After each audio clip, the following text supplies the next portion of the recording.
keselamatan itu menjadi sebuah misteri setelah kita membaca ayat-ayat ini. Karena selama ini kita mendengar perkara keselamatan dari pengajaran-pengajaran yang bersifat tradisional.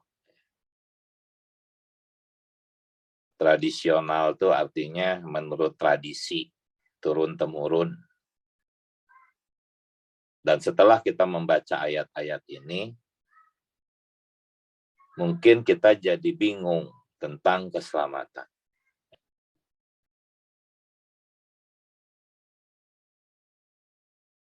Sekarang kita masuk ke ayat-ayat tentang orang-orang yang tidak diberi kesempatan mendengar Injil. Nanti saya harap di poin ini boleh saudara-saudari bertanya, berdiskusi, ya, kita cerna ini ya. 1.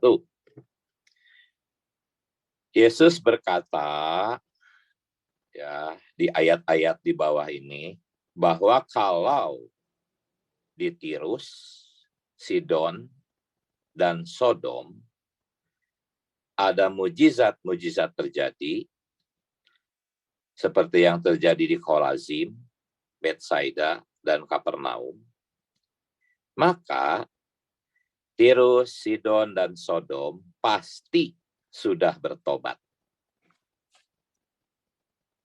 Ya.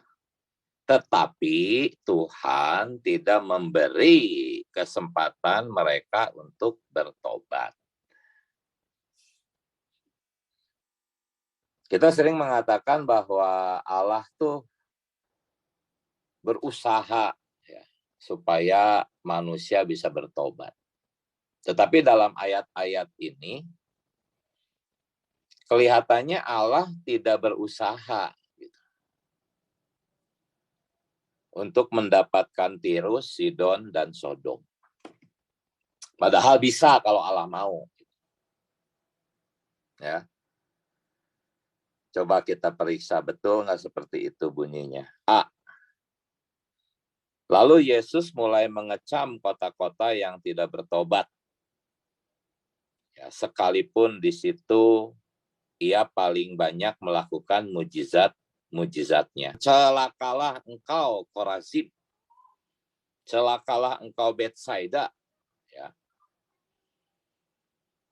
Karena jika di Tirus dan di Sidon terjadi mujizat-mujizat yang telah terjadi di tengah-tengah kamu, maka sudah lama mereka bertobat dan berkabung.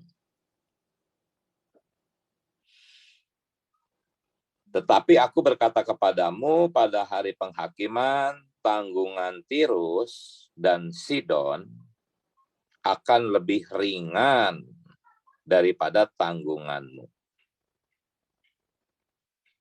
Ya, jadi tanggungan Tirus dan Sidon akan lebih ringan daripada tanggunganmu.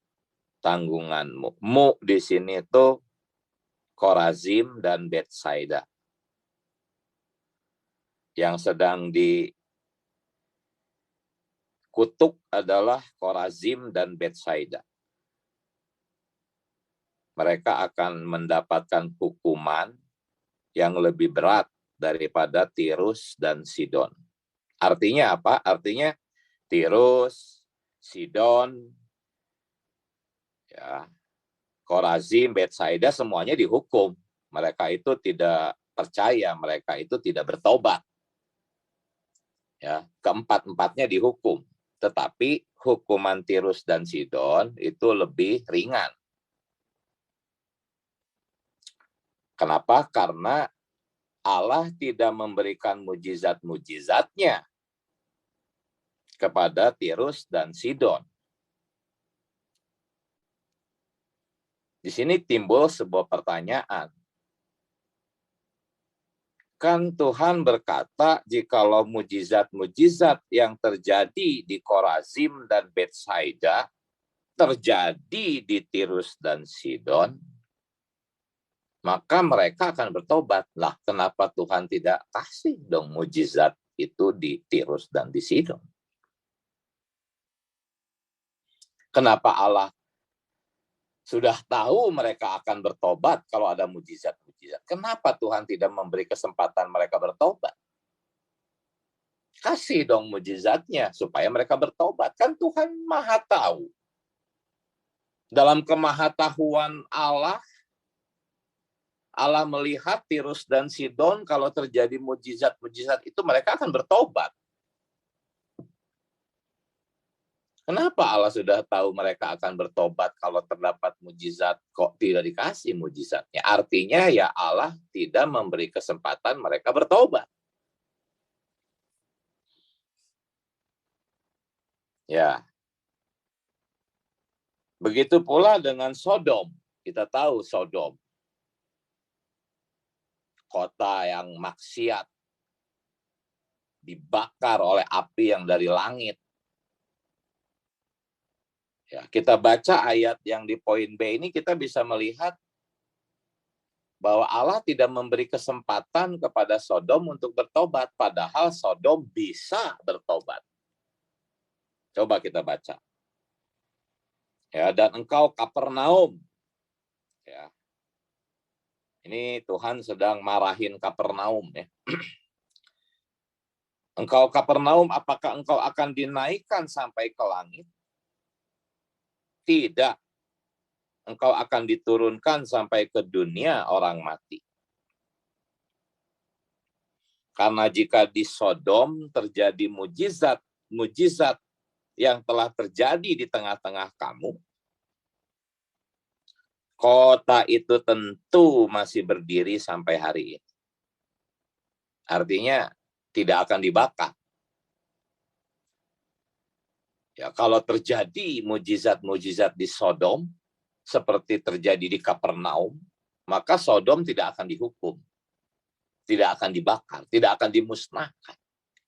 Artinya, mujizat-mujizat itu akan membuat Sodom selamat. Ya tentunya selamat karena mereka bertobat. Makanya dikatakan bahwa aku berkata kepadamu pada hari penghakiman, tanggungan negeri Sodom itu akan lebih ringan daripada tanggunganmu. Ya. Jadi poin 2 ini pertanyaannya, jadi muncul pertanyaan, jika Tuhan menginginkan semua manusia bertobat, ya, termasuk di Tirus, ya, di Sodom, dan di mana lagi tadi? Di Sidon. Ya. Kalau Tuhan memang menginginkan semua manusia bertobat, harusnya di 3 kota itu Tuhan adakan dong mujizat. Kan Tuhan sendiri berkata kalau terjadi mujizat mereka akan bertobat. Kenapa tidak diadakan mujizat? Jadi seolah-olah ini prinsipnya sama. Mujizat itu sebetulnya Injil. Karena di dalam mujizat itu ada pemberitaan firman. Siapa yang membuat mujizat itu? Nabi akan berkata bahwa pembuat mujizat ini adalah Allah sang pencipta alam semesta, Yehova. Ada Injil di setiap mujizat. Jadi seolah-olah di Sodom, di Tirus, di Sidon kok Allah tidak memberikan Injil. Gitu kan? Ya, minggu lalu kan ada seorang saudara bertanya atau berkata bahwa di daerah-daerah pedalaman, terpencil, terisolasi, banyak kan daerah-daerah semacam itu di dunia, sangat mungkin mereka tidak pernah mendengar Injil. Sangat mungkin. Ya, kalau mereka memang Allah ingin mendengar Injil, mereka pasti Allah perdengarkan melalui ya, dibuka daerahnya dari kondisi yang terisolasi. Tetapi faktanya memang ada sebagian orang yang tidak pernah diberi kesempatan mendengarkan Injil. Seperti Tirus, Sidon, dan Sodom ini. Ya. Jadi pertanyaannya gitu. Benarkah Tuhan menginginkan semua orang bertobat? Kalau kita lihat jawaban ayat-ayat ini kan kita jadinya menjawab tidak. Allah tidak menginginkan semua bertobat. Ya. Aneh tapi kan bingung kan, ini yang saya maksud dengan tadi kebingungan yang akan muncul dengan memeriksa ayat-ayat ini ya. Ini juga yang membuat John Calvin ya, bertanya juga. Karena kaum Armenian ya, di poin 3 itu kan berkata bahwa Allah berusaha mati-matian untuk menyelamatkan semua umat manusia. Tetapi manusia menolak. Kaum Armenian berkata sedemikian. Allah berusaha mati-matian memberitakan Injil, tetapi manusia menolak. Sehingga Allah harus menghukum mereka. Kenapa? Karena manusia menolak. Tetapi tadi kita lihat Tirus, Sidon, Sodom tidak menolak. Karena mereka ya dihukum aja karena tidak diberi mujizat.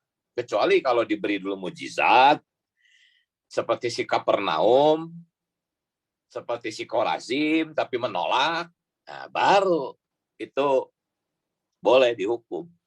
Tapi ini mereka tidak diberi mujizat.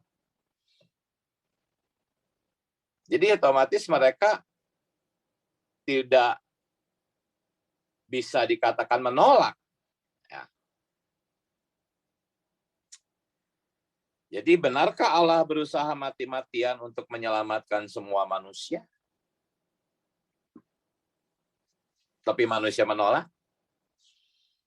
John Calvin bertanya, ya, jika Allah menghendaki bahwa semua orang diselamatkan, bagaimana bisa terjadi bahwa Ia tidak membuka pintu pertobatan kepada orang-orang yang menyedihkan itu Sidon, Tirus, Sodom, orang-orang yang menyedihkan namun lebih siap untuk menerima kasih karunia. Tirus, Sidon, Sodom kan siap menerima kasih karunia. Allah sendiri kan yang berkata bahwa mereka siap menerima kasih karunia. Allah sendiri yang berkata bahwa jikalau mujizat-mujizat ini terjadi di kota-kota mereka, itu mereka pasti bertobat. Gitu. Jadi mereka siap menerima kasih karunia. Tetapi mengapa Allah tidak membuka pintu pertobatan? Oh, Tuhan Yesus, semoga pelajaran malam hari ini bisa saudara-saudari terima, walaupun bingung. Ya. Semoga saudara-saudari bisa tahan berdiri ya mendengar fakta-fakta ini. Karena ini memang membingungkan, tetapi sasaran saya menemukan jawabannya. Kan? Sasaran saya menemukan jawabannya.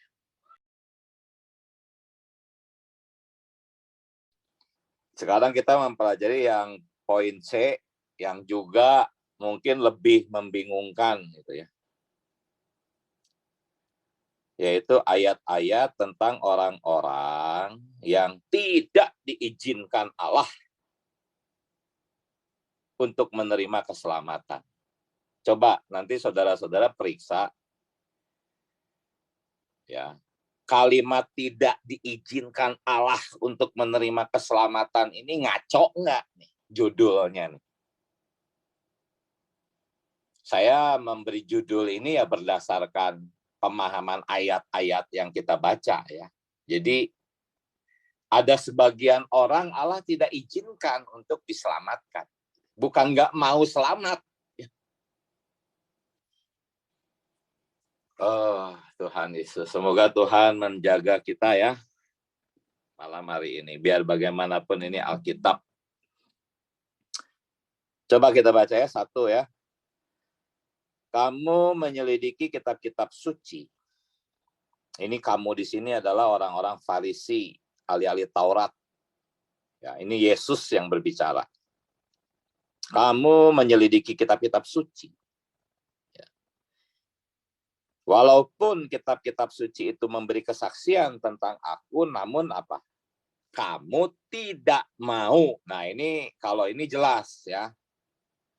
Kalau tadi kan Tirus, Sidon, Sodom itu mau bertobat, itu hanya tidak terjadi mujizat, jadi nggak bisa bertobat. Gitu. Tuhan nggak beri mujizat itu.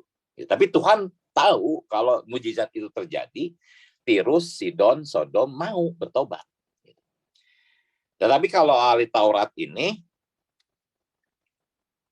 ya, yang dicetak tebal tuh, kamu tidak mau datang kepadaku. Walaupun kitab-kitab suci itu memberi kesaksian tentang aku, kata Tuhan, kamu tidak mau datang kepadaku untuk memperoleh hidup itu. Nah, sekarang poin A ini penyebabnya. Kenapa orang-orang Yahudi itu tidak mau datang kepada Tuhan? Apa yang menyebabkan mereka tidak mau datang? Penyebabnya apa? Poin A. Tidak ada seorang pun yang dapat datang kepadaku. Ya. Datang kepadaku. Jikalau ia tidak ditarik oleh Bapa. Jadi penyebab ahli-ahli Taurat ini tidak datang, ya, tidak mau datang, itu karena tidak ditarik oleh Bapa. Tidak ada seorang pun, ya, termasuk ahli Taurat itu, yang dapat datang. Jadi ahli Taurat itu tidak dapat datang. Ya. Tuhan berkata, tidak ada seorang pun yang dapat datang kepadaku jikalau ia tidak ditarik oleh Bapa yang mengutus aku. Coba kalau ahli Taurat itu ditarik oleh Bapa, pasti dia datang, ya. Jadi penyebab tidak mau itu karena tidak ditarik.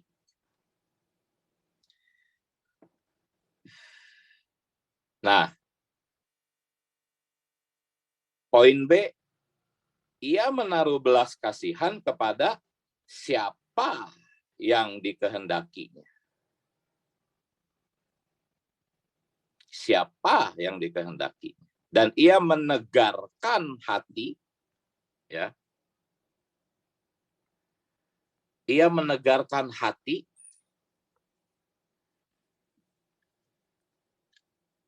ahli Taurat itu tidak mau datang, artinya ditegarkan hatinya.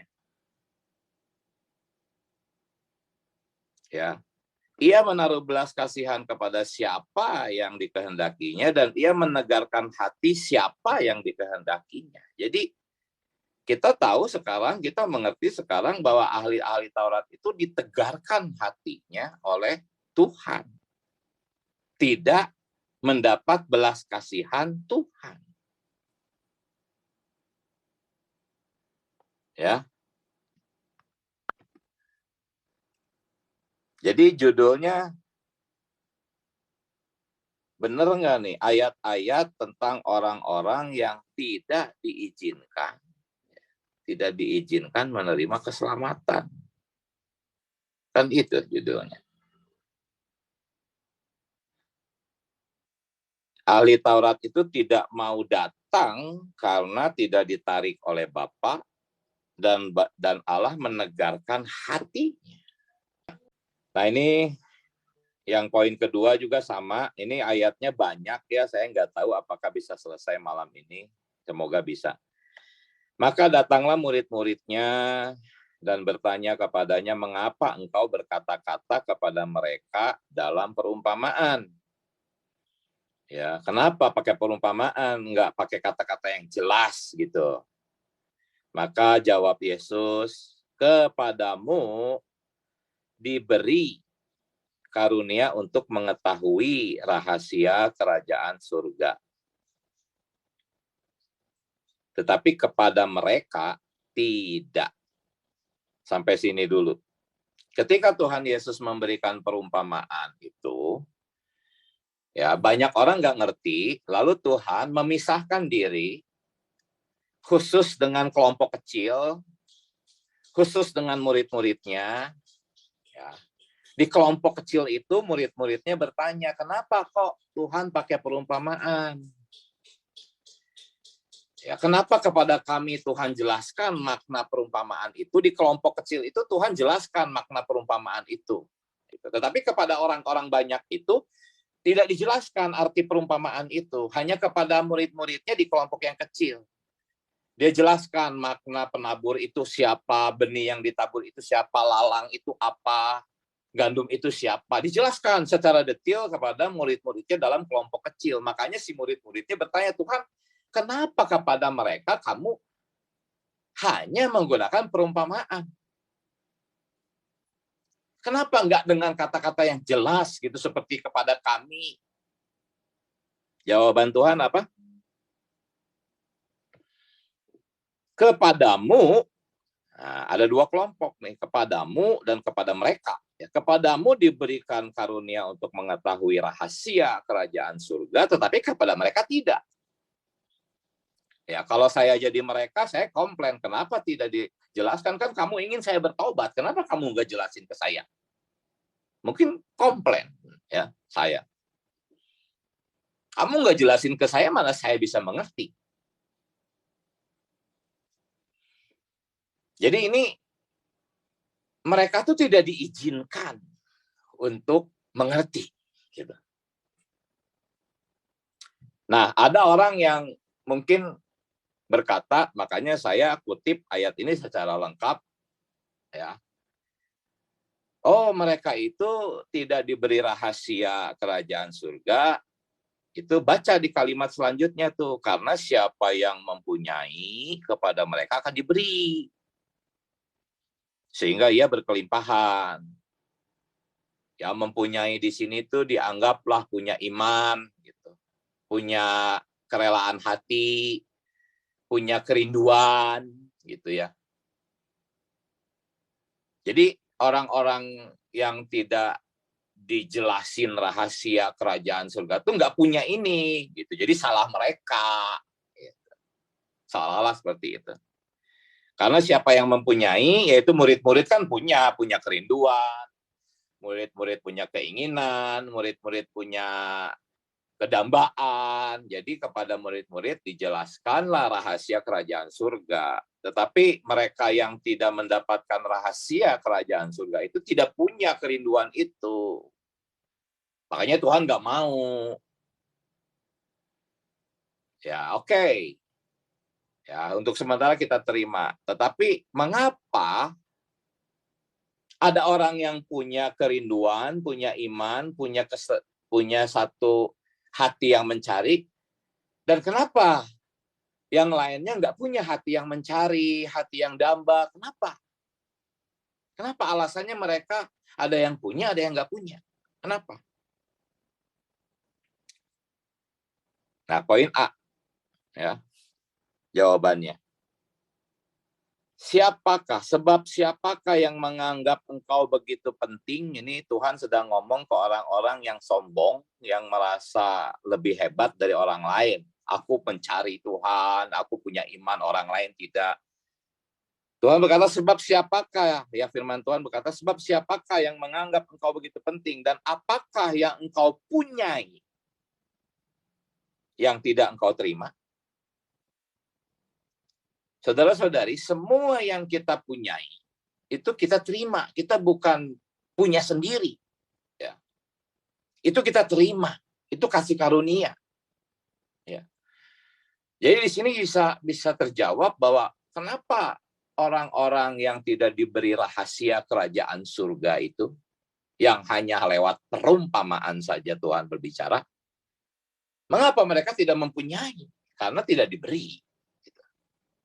Karena jikalau kita mempunyai, itu pasti karena diberi. Nah, dan jika engkau memang menerimanya, mengapa engkau memegahkan diri? Seolah-olah engkau tidak menerimanya. Banyak orang-orang yang sombong seperti ini, seolah-olah dia bisa punya iman tuh bukan karena dia menerima iman, karena dia lebih hebat dari orang lain.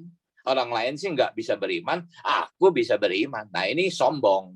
Tuhan bilang, apakah yang engkau punyai yang tidak engkau terima? Semua yang engkau punyai itu engkau terima. Jangan sombong, jangan memegahkan diri.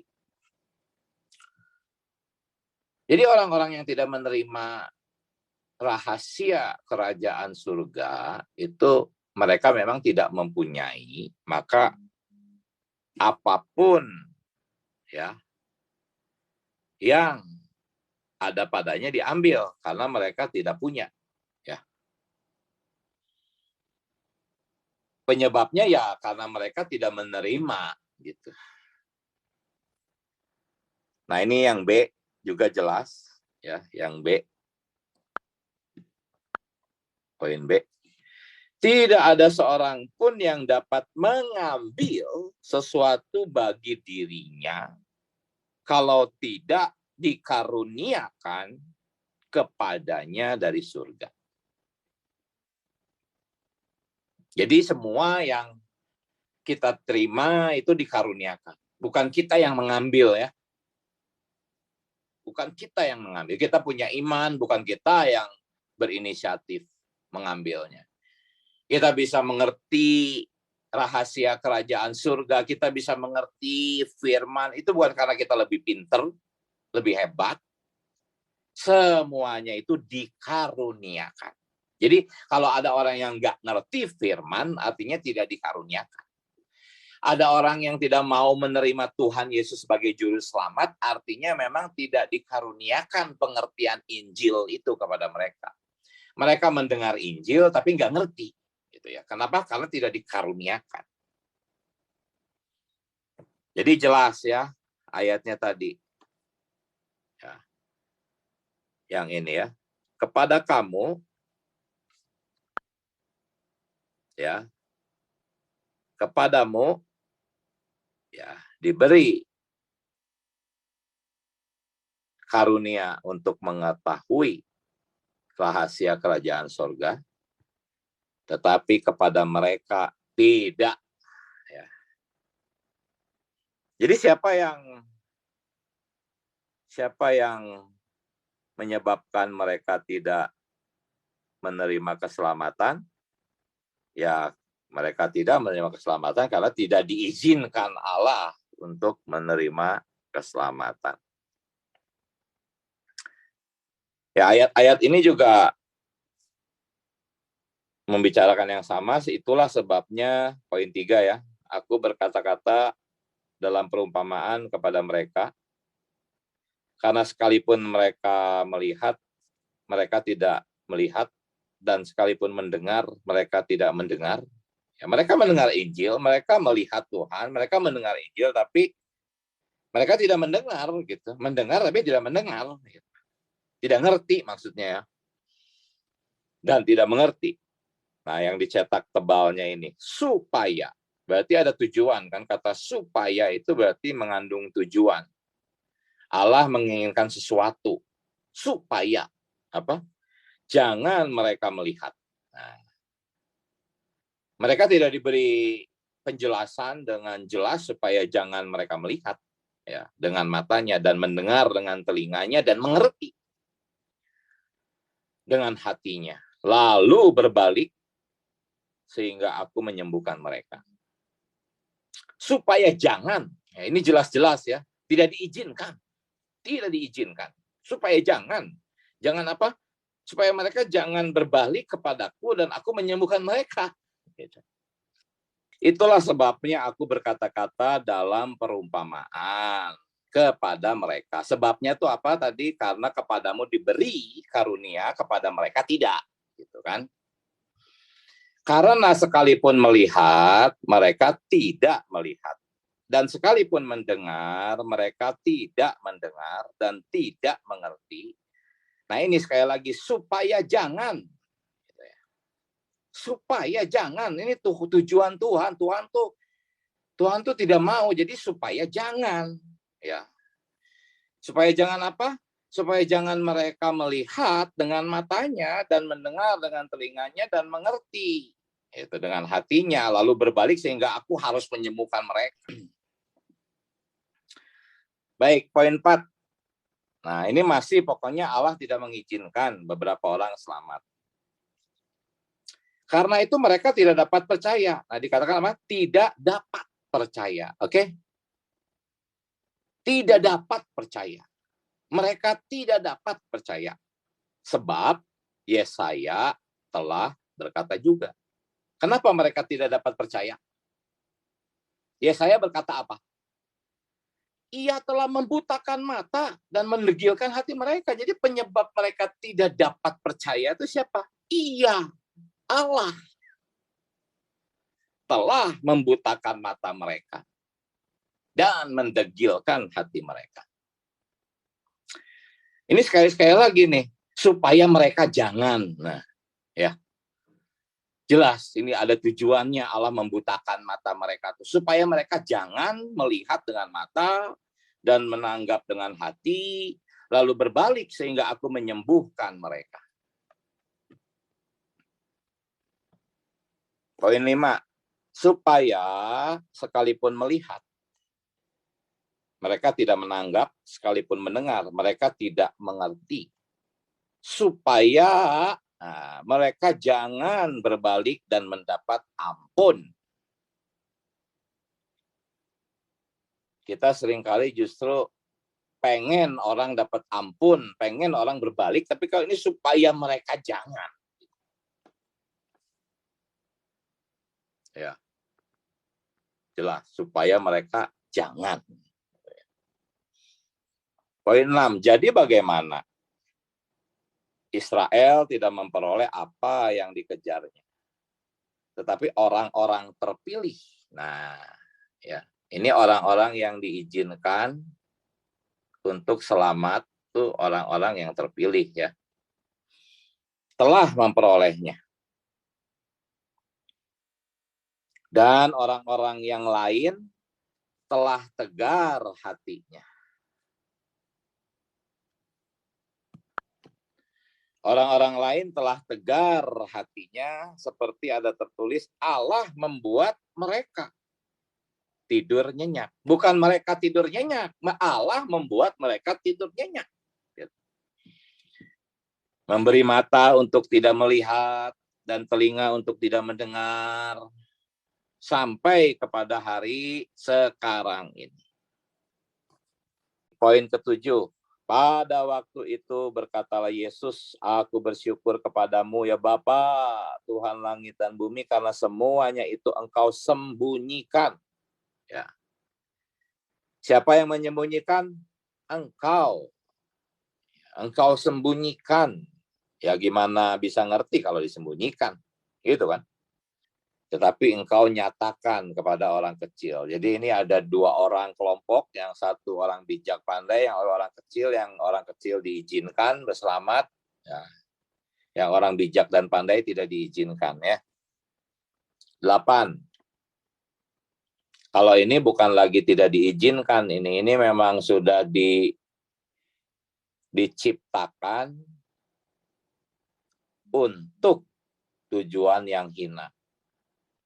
Apakah tukang periuk tidak mempunyai hak atas tanah liatnya? Tanah liat itu kita ya, manusia-manusia yang terbuat dari tanah liat. Untuk membuat dari gumpal yang sama suatu bejana, gumpal yang sama ya, artinya ini sama ya, ciptaan Allah. Sekali lagi, apakah tukang priuk tidak punya hak atas tanah liatnya untuk membuat dari gumpal yang sama suatu bejana? Ada dua bejana ya. Suatu bejana untuk dipakai guna tujuan yang mulia. Dan suatu bejana lain guna dipakai guna tujuan yang hina. Jadi ini ada kata tujuan. Tujuan di sini tujuan si bejana atau tujuan si tukang priuk? Tukang priuk. Nah, bejana sih pasrah aja ya.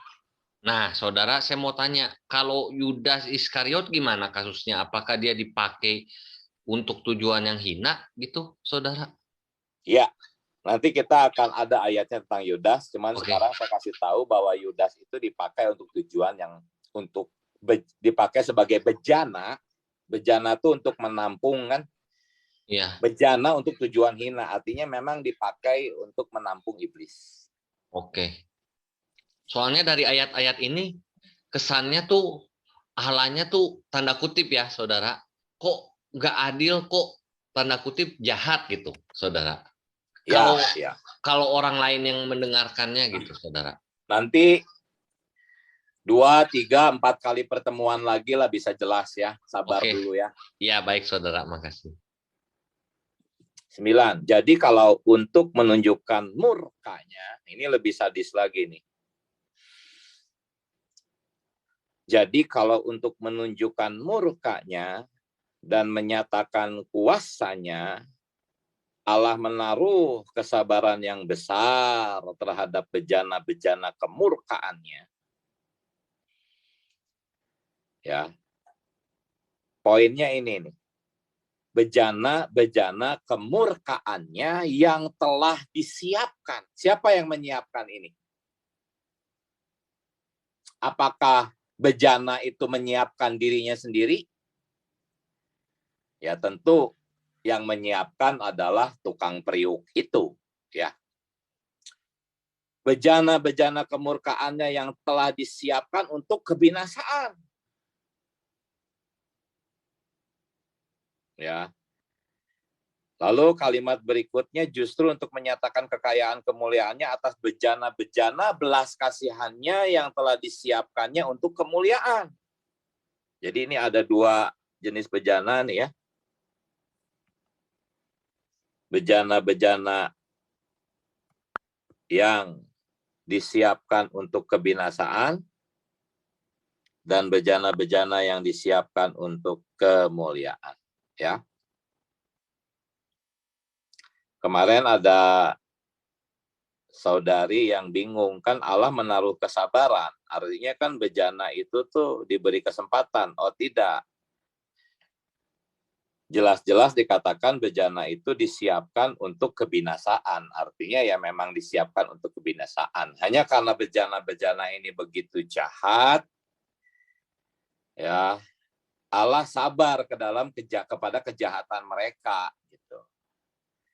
Karena memang Allah menyiapkan mereka untuk bejana-bejana belas kasihannya, gitu, untuk tujuannya yang mulia, gitu. Jadi jelas ya, ada bejana-bejana yang disiapkan untuk kebinasaan dan ada bejana-bejana yang disiapkan untuk kemuliaan. Ya tadi Yudas memang termasuk bejana-bejana yang disiapkan untuk kebinasaan. 10. Mereka yang mereka tersandung padanya karena mereka tidak taat kepada firman Allah. Nah ini jelas ya. Tuh kan salah mereka tuh. Mereka tidak taat tuh kepada firman Allah tuh. Makanya mereka tersandung. Nanti dulu. Ada kalimat berikutnya. Dan pada tujuan ini mereka juga telah ditetapkan.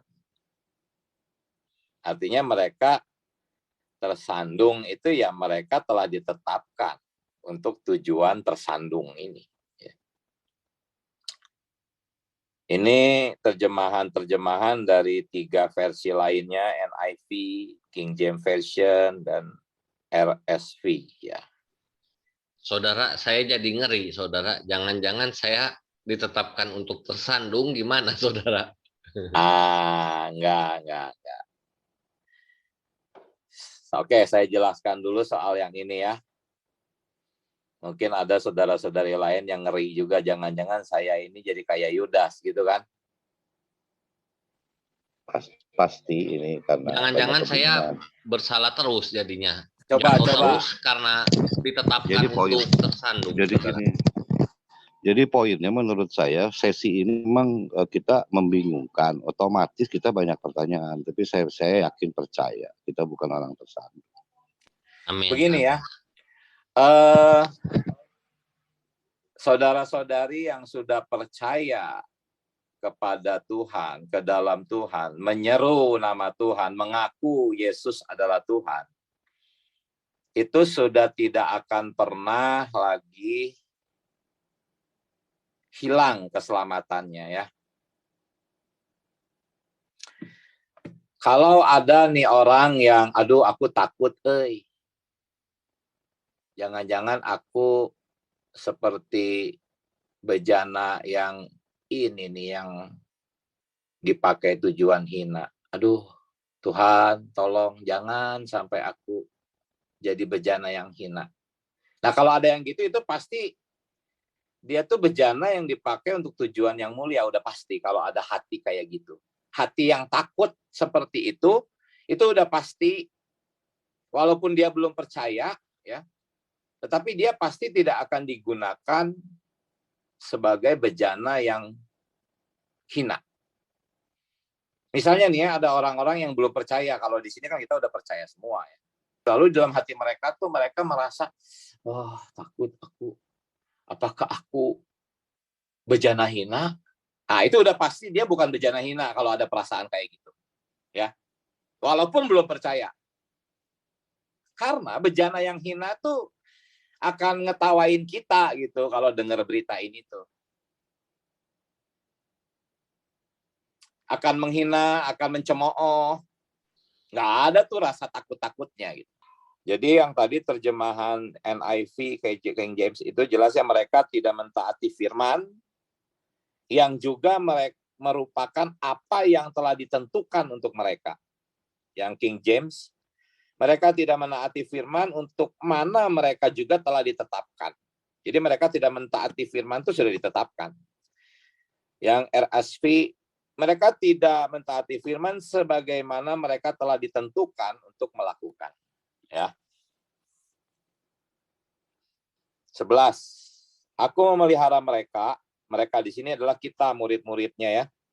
Ini Tuhan sedang berdoa kepada Bapa, aku memelihara mereka, murid-murid Tuhan, dalam namamu. Aku telah menjaga mereka.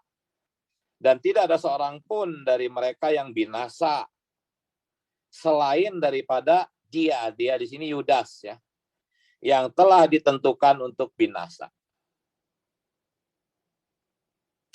Supaya genaplah yang tertulis dalam kitab suci. Amin. 12. Sebab ternyata ada orang-orang tertentu yang telah masuk menyelusup di tengah-tengah kamu, yaitu orang-orang yang telah lama ditentukan untuk dihukum. Mereka adalah orang-orang fasik. Tuh, kan mereka orang-orang fasik yang menyalahgunakan kasih karunia. Tuh, mereka tuh menyalahgunakan gitu. Makanya mereka dihukum. Coba kalau mereka tidak menyalahgunakan. Ya. Orang fasik yang menyalahgunakan kasih karunia Allah kita untuk melampiaskan hawa nafsu mereka dan yang menyangkal satu-satunya penguasa dan Tuhan kita Yesus Kristus. Kelihatannya ini mereka dihukum karena mereka menyangkal, mereka menyalahgunakan, dan mereka adalah orang fasik. Ya, kalau yang dicetak tebal itu yang telah lama ditentukan untuk dihukum. Itu NIV berkata orang-orang tertentu yang penghukumannya sudah dituliskan sejak dahulu. Cuman mereka kan orang fasik, mereka menyalahgunakan dan sebagainya. Kenapa mereka jadi orang fasik? Lihat poin B. Mengapa mereka jadi orang fasik? Poin B berkata Tuhan membuat segala sesuatu untuk tujuannya masing-masing. Bahkan orang fasik dibuatnya untuk hari malapetaka. Jadi emang ada tujuannya gitu, Tuhan ciptakan orang fasik ya. Untuk hari malapetaka. Nah, ini tadi kan orang-orang yang tidak diizinkan untuk selamat, oke? Nah, sekarang orang-orang yang ditentukan untuk selamat. Kebalikannya ya. Ini ayat-ayatnya. 1, Allah memilih orang-orang untuk menjadi kaya dalam iman. Oke. Kalau ada yang berkata, iya itu kan orang-orang punya iman hebat gitu. Makanya Allah pilih karena punya iman. Jangan berpikir gitu dulu. Kalimat berikutnya kata iman itu bukan hasil usahamu, tetapi pemberian Allah. Artinya ya orang-orang itu diberi, nggak usah sombong gitu kan. Nggak usah merasa lebih baik. Orang-orang yang tidak percaya itu tidak diberi, kamu diberi. Jadi lagi-lagi bahwa orang yang selamat ini nggak ada jasanya sama sekali. Ini semua Allah yang ngatur. Yang mau, yang tidak selamat, yang selamat, Allah yang ngatur kok. Ya. Poin 2. Karena Allah tidak menetapkan kita untuk ditimpa murka.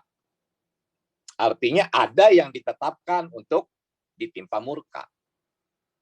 Tadi ayat-ayatnya udah sangat jelas, ada orang-orang yang ditetapkan untuk ditimpa murka. Tetapi Allah tidak menetapkan kita untuk ditimpa murka. Tetapi untuk beroleh keselamatan. Jadi kita beroleh keselamatan tuh ditetapkan ya.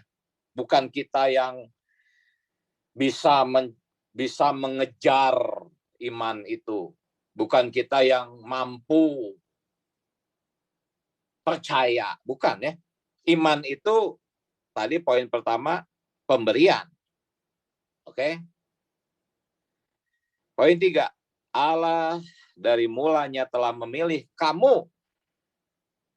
Nah, memilih kamu untuk diselamatkan dalam roh yang menguduskan. Jadi kita dipilih. Haleluya. Mereka nggak dipilih. 4. Mendengar itu, mendengar apa? Mendengar firman yang disampaikan oleh rasul-rasul. Ya, mendengar itu semua orang yang ditentukan Allah untuk hidup yang kekal menjadi percaya. Bukan mereka yang mampu percaya, mereka ditentukan Allah untuk hayat yang kekal. Karena mereka ditentukan oleh Allah, maka mereka menjadi percaya. Coba bandingkan ayat-ayat di atas, 4 ayat tadi ya, dengan Yohanes 12, 39, 40. Di sini dikatakan apa? Ini ayatnya kita baca sudah tadi di awal. Karena itu mereka tidak dapat percaya, sebab ia telah membutakan mata dan mendegilkan hati mereka. Jadi ini kebalikannya ya. Ada yang bisa percaya karena Allah sudah tentukan, ada yang tidak percaya karena Allah membutakan dan mendegilkan hati mereka. Supaya mereka jangan melihat dengan mata dan menanggap dengan hati lalu berbalik sehingga aku menyembuhkan mereka.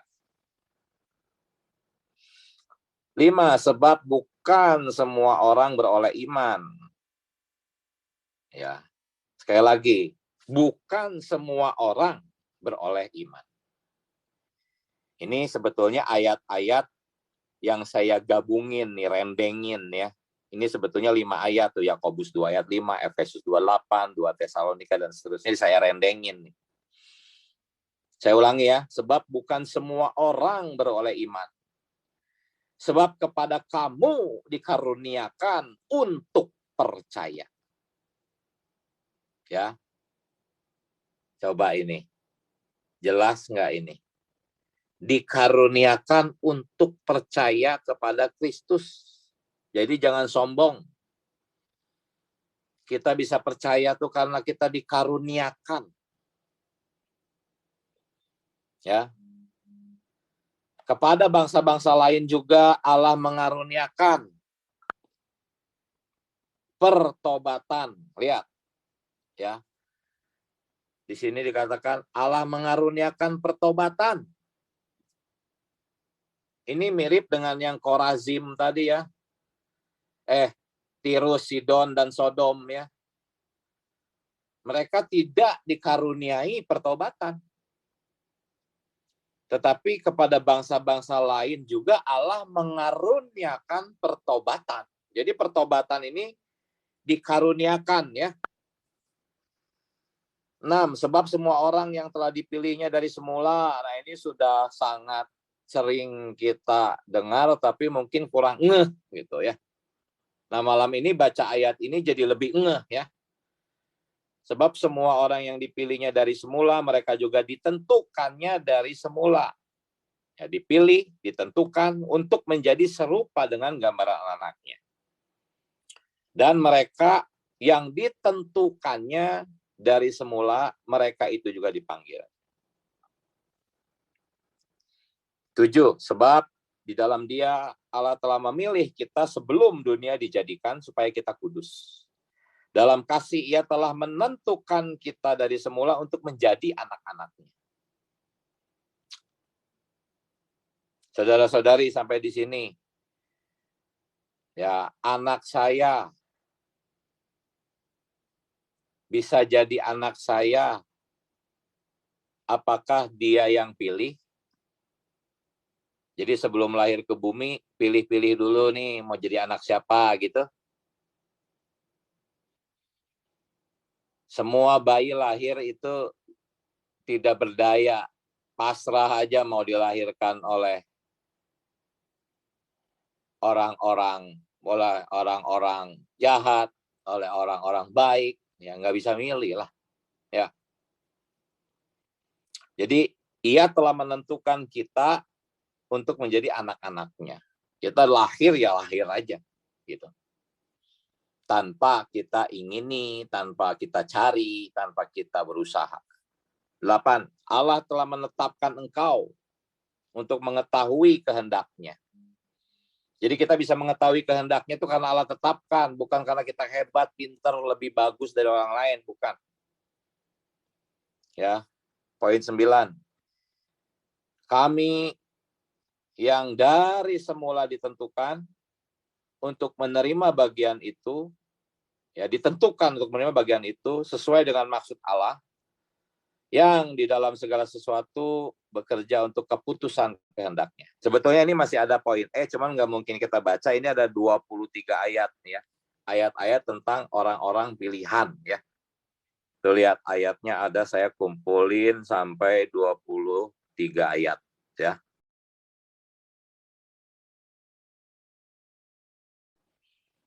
Tujuan kita membahas ini tuh sebetulnya apa sih?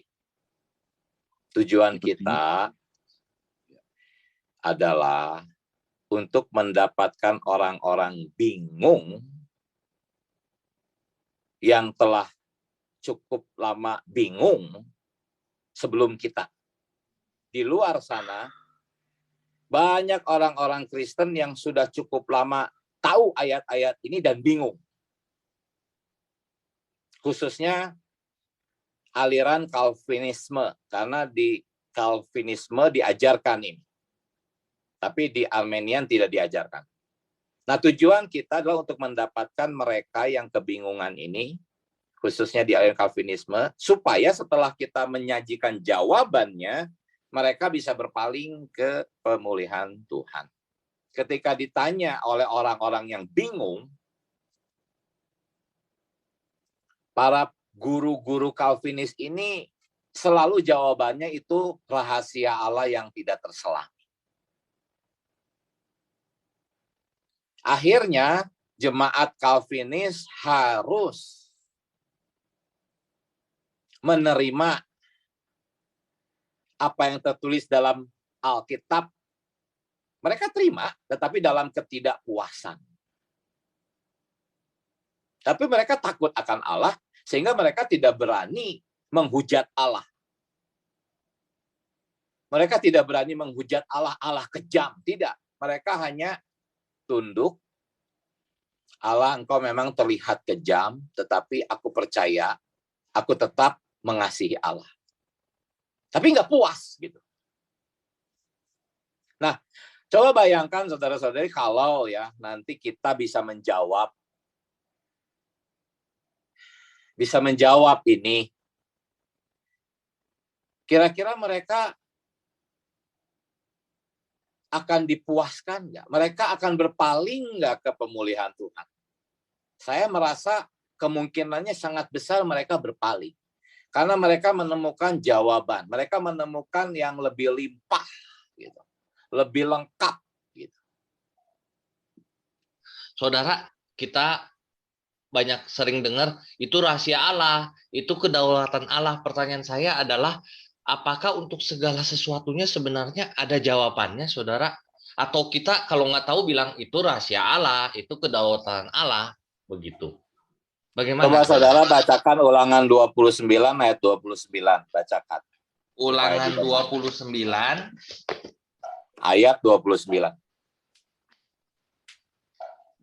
Ulangan 29 ayat 29-nya, saudara ya.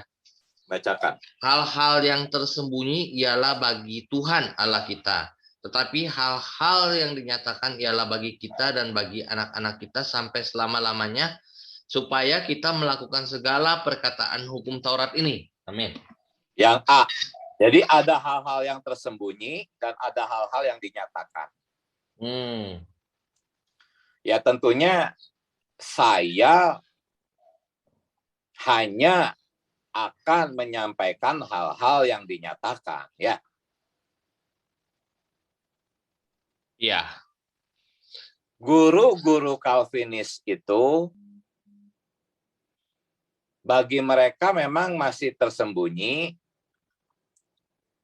ya. Tetapi kalau hal ini dinyatakan kepada kita kan haleluya, ya.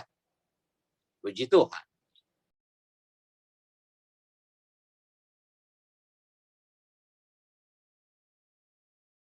Contohnya gini, ya.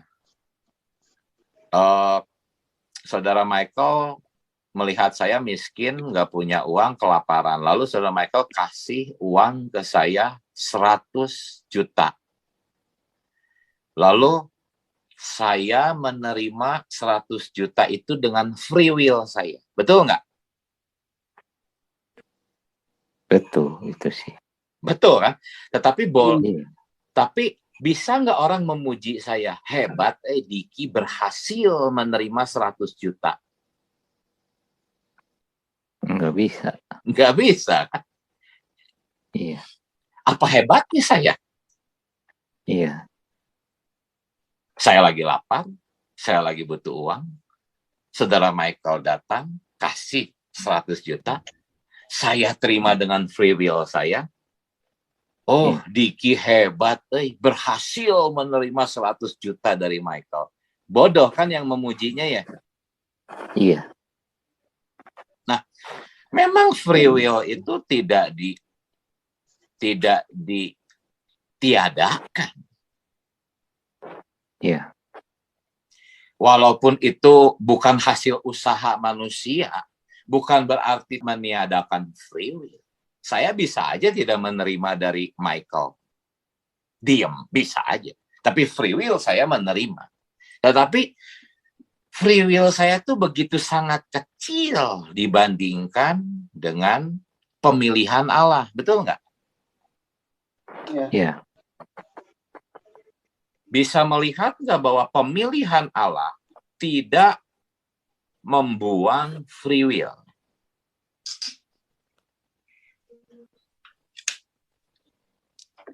Michael memilih Diki. untuk memberi uang 100 juta. Padahal masih banyak orang miskin lain. Apakah free will Diki ditiadakan?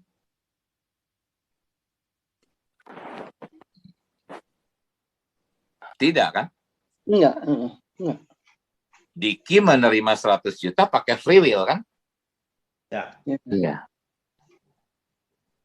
Jadi pemilihan Allah mengabaikan free will manusia nggak? Enggak. Enggak kan? Enggak. Iya, enggak. Nah, Armenian menyangka dan menuduh atau mengeluarkan statement bahwa kalau Allah menetapkan seseorang selamat, itu berarti tidak ada free will. Betul nggak? Enggak. Ketika saya menerima Tuhan, Tuhan Yesus, masuklah ke dalam diriku. Pakai free will nggak?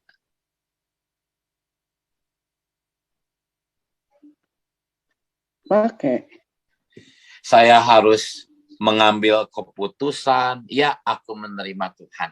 Sebab kemarin-kemarin ada beberapa tahun lamanya, saya terus-menerus menahan, tidak mau menerima Tuhan. Tapi karena pekerjaan Roh Kudus, akhirnya free will saya memilih. Ya Tuhan Yesus, aku mau menerima Engkau. Ya, memang sih kalau dibahas secara begini, terlihat ada unsur free will yang bisa disebut relatif absolut di situ ada. Free will manusia itu ada, tetapi berada di dalam suatu ruang lingkup yang sangat besar, sehingga free will itu jadi kecil gitu. Jadi terlihat kecil. Sedangkan Allah terlihat begitu besar. Free will tidak hilang, tapi terlihat hanya jadi bagian kecil aja gitu. Dari ya kemahakuasaan Allah, kasih Allah, kedaulatan Allah. Ya, free will itu ada, tidak hilang, tetapi jadi sangat kecil artinya. Sedangkan Armenian itu sangat meninggikan dan membesar-besarkan free will. Ketika dibesar-besarkan, Diki berhasil. Hebat tuh Diki. Bisa berhasil memilih. Orang lain gak berhasil, dia berhasil. Ini kan membesar-besarkan free will ya.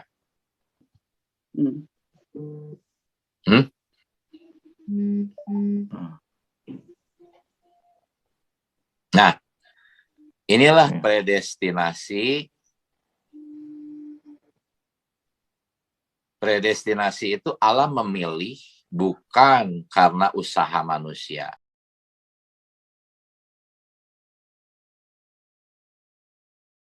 Jadi ini poin A, ayat-ayat yang menunjukkan bahwa keselamatan seseorang adalah inisiatif Allah. Di sini kita akan melihat bahwa keselamatan itu betul-betul inisiatif Allah.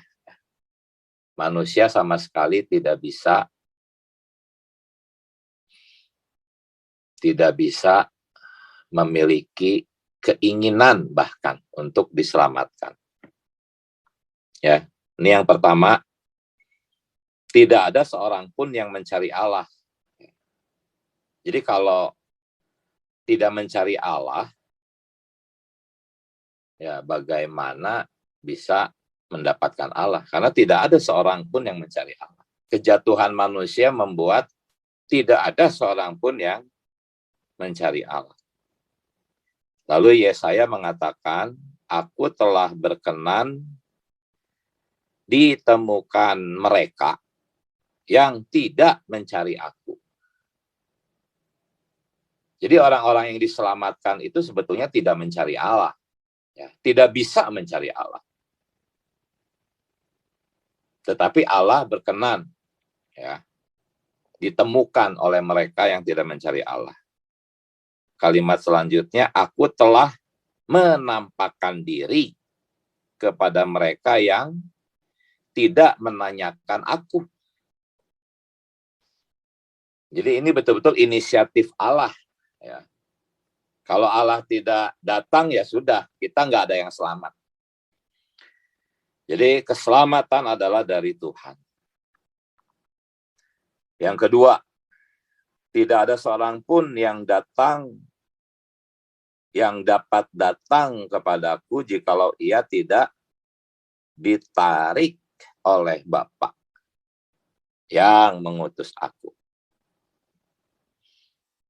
Ya, jadi siapa yang mencari Allah? Tidak ada. Dengan demikian tidak ada yang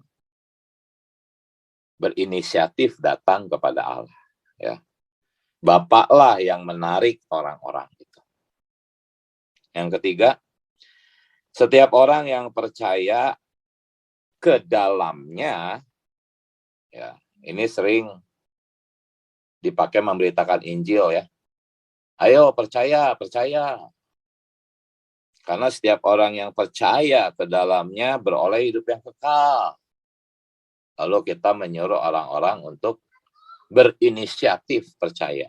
Tetapi kalimat selanjutnya, ya, ayat berikutnya saya gabungkan di sini. Tetapi oleh Dia kamu berada di dalam Kristus. Ya. Di satu sisi Tuhan berkata barang siapa yang percaya ke dalam Dia akan selamat. Tetapi di sisi lain kita bisa berada di dalam Dia itu ya oleh Dia. Ya. Oleh Dia kamu berada di dalam Kristus. Jadi ayat-ayat ini sangat menunjukkan keselamatan itu inisiatif Allah ya. Baik ya, poin keempat. Kukatakan kepadamu, tidak ada seorang pun dapat datang kepadaku kalau Bapa tidak mengaruniakan kepadanya. Ya, kita bisa datang karena Bapa yang mengaruniakan kepada kita. Poin 5. Semua yang diberikan Bapa kepadaku ya akan datang kepadaku. Jadi kita bisa datang kepada Tuhan itu karena kita diserahkan oleh Bapa kepada Tuhan ya. Bukan kita yang datang ya. Poin 6. Dan inilah kehendak Dia yang telah mengutus aku, yaitu supaya dari semua di sini adalah orang yang telah diberikannya kepadaku. Ya. Jadi ini orang-orang tuh diberikan Allah kepada Tuhan Yesus. Ya. Bukan datang sendiri. Ya. Kemudian yang ketujuh, Bapakku yang memberikan mereka kepadaku. Saya bacanya sepotong-sepotong ya, hanya menekankan yang diberi cetak tebal. Jadi sekali lagi kita lihat bahwa semua ini peranan daripada Allah. Kita bisa percaya, kita bisa selamat, kita bisa datang kepada Tuhan. Ya, itu semua seperti Mephiboset ya. Daud yang berinisiatif membawa Mephiboset masuk ke istananya ya. Nah, mengenai memberitakan Injil ya, sama seperti nyiram rumput, Saudara. Di halaman kita kan rumput campur tuh kan dengan lalang ya, benih-benih lalang kecil-kecil ya. Kalau Saudara Edwin nyiram rumput, apakah dipilihin rumputnya? Enggak. Siram semua aja kan? Iya. Nanti si lalang ikut kesiram kan? Iya. Karena kita nggak tahu, apalagi gandum dan lalang kan nggak ada bedanya, kata Tuhan. Iya. Jadi kalau tidak memberitakan Injil ya salah dong. Kita kan nggak tahu mana lalang, mana gandum. Iya. Ya, orang yang sudah dipilih dan diizinkan selamat kan tetap harus dengar Injil. Iya. Allah menyelamatkan mereka kan lewat Injil. Iya. Jadi kalau mau memberitakan Injil sama kayak nyiram rumput tadi, siram aja semua, nggak usah dipilih-pilih dan nggak bisa tahu juga kita mana lalang, mana gandum. Iya. Begitu, saudara. Iya. Tetapi kalau saudara ditolak, Tuhan berpesan kepada murid-murid, kalau kalian ditolak, kebaskan debu dari kakimu, pergi, sudah. Gitu kan? Iya. Ditolaknya berarti Allah tidak mengizinkan mereka bertobat kan, saudara? Ya, kita jangan cepat-cepat mengambil kesimpulan itu. Bisa jadi dia belum mau terima, nanti bulan depan dia mau terima. Kita kan nggak tahu. Kalau ya. Sampai akhir hidupnya, saudara, misalnya dia tetap tidak mau menerima Tuhan Yesus ya. Ya, berarti itu orang-orang yang tidak diizinkan menerima keselamatan. Kasihan dong, saudara. Nah, bingung kan? Bingung kan? Iya. Ya memang tujuan malam ini cuma mau bikin bingung dulu. Oke, saudara. Ya. Asal dikasih penjelasannya sampai utuh nih, saudara. Ya, tapi malam ini belum pada waktu. Oke. Baik, saudara. Terima kasih. Amin.